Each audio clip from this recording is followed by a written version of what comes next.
Hi, I'm professional sports handicapper Ross Benjamin of RBWins.com. It's time for another edition of my NFL regular season win totals. Today, I'll be covering the Seattle Seahawks, who finished 11-5 a season ago. They attained a NFC wildcard berth with that record. They finished second to San Francisco in the NFC West. And they went on the road in the wild card round and knocked off the Philadelphia Eagles 17-9, and then were eliminated the following week at Green Bay in a narrow 28-23 loss in the divisional round. The Seahawks will once again be led on offense by quarterback Russell Wilson, and this guy, since entering the league, has been nothing short of sensational, consistent year in and year out. Last year, you may make a strong argument that Wilson may have enjoyed his finest season as an NFL quarterback. Threw for 31 touchdown passes against just 6 interceptions, over 4,100 yards passing, another 343 rushing, and 7 touchdowns with his legs. So this guy, you know what you're going to get from Russell Wilson. And he's got a pretty good tandem of wide receivers with DK Metcalf and Tyler Lockett. Metcalf totaling 900 yards receiving last year, while Lockett topped the 1,000-yard mark. Both dynamic wide receivers. Metcalf can win the one-on-one battles on contested balls, strong, and both can stretch the field vertically, although I think you can consider Tyler Lockett the more effective of the home run threats. In any event, that's a pretty darn good tandem, and there's been talks that the Seattle Seahawks are also interested in signing Antonio Brown, the former Pittsburgh Steeler, the volatile Antonio Brown. Yet to be seen if any progress is made there, but keep that in mind because that could make a huge difference. In those other two receivers, Metcalf and Lockett, could really benefit from adding Antonio Brown into the mix. At tight end, they signed unrestricted free agent Greg Olsen, from former San Francisco 49er last year and Carolina Panthers for a long time. Olsen with San Francisco last year, despite being on the downside of his career, he still totaled 52 receptions a season ago for over 500 yards. And I think you're going to see him prosper with Russell Wilson being his quarterback and those dynamite wide receivers, where he'll get a lot of one-on-one coverage, and he's still capable even at his age. The offensive line was pretty good last year in run blocking, as you're looking at Chris Carson coming off back-to-back 1,000-yard seasons at running back. They also added Carlos Hyde into that mix. Hyde was with Houston last year, and he was able to attain his first 1,000-yard rushing season in his NFL career.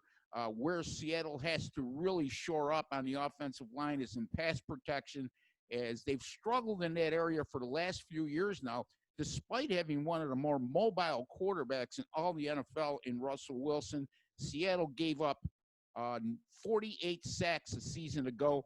That was the 9th worst in the NFL. The problem for Seattle is not their offense. It's once again going to be dynamic, and they might be even better than they were a season ago. The problem for Seattle is their defense, and last year was indicative of such. All you got to do is look at the statistical numbers for the Seattle defense a season ago, and you'll find they were 31st in total defense, 27th against the pass, and also sacking the quarterback, second to last in the NFL with just 28 sacks. Excuse me while I refer to my notes here, because I don't have a teleprompter like an ESPN studio does. In any event, the secondary is a big question mark. No more Legion of Boom.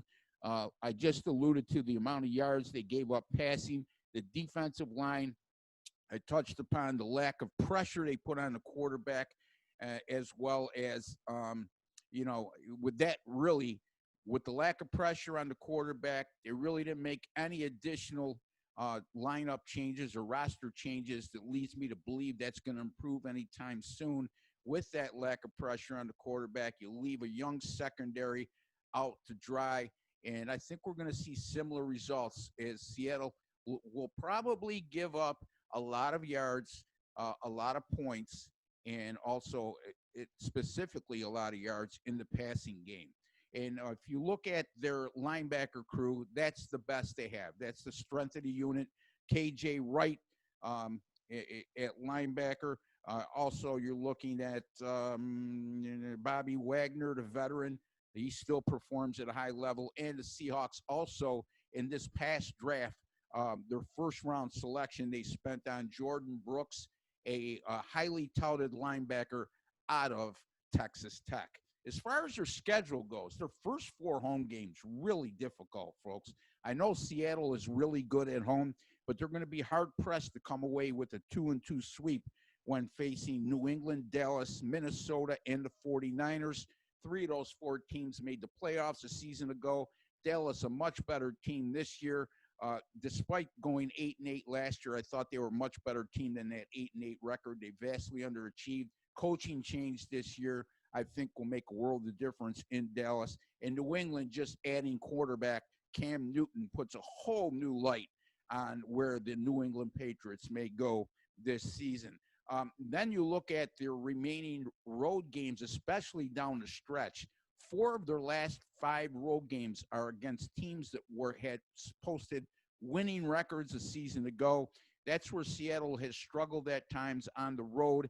They're going to be very hard-pressed, I feel, with that defense in that tough a division that includes San Francisco, that went to the Super Bowl a season ago, the LA Rams, who were 9-7 last year, and then a very improved Arizona Cardinal team. They're going to be very, very hard-pressed to get to 10 wins.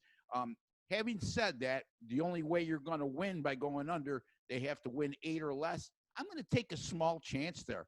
I'm going to go Seattle under 9 wins during regular season action at moneyline odds of plus 110. That's Seattle under 9 regular season wins at moneyline odds of plus 110. Until the next time, good luck and God bless.